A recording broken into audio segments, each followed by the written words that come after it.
Polikliniğe uyku apnesi şikayetiyle yani gece solunum durması şikayetiyle gelen hastalarda genelde horlama problemi de eşlik eder.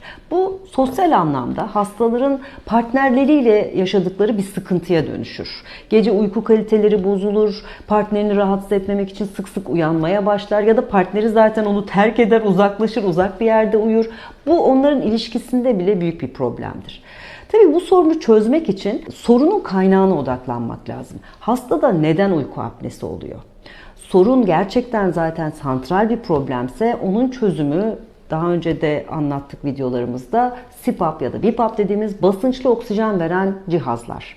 Hasta o cihazı kullandıktan sonra yaşam kalitesinin çok arttığını fark edecektir. Ama hastanın tıkanıklığının sebebi dil kökündeki problemlerse, dil kökünün yüksekliği ise burada biraz kiloyu sorgulamak lazım. Ya da boynu aşırı kısa olan, gıdı bölgesinde yağlanması olan kişilerde kiloyu sorgulamak lazım.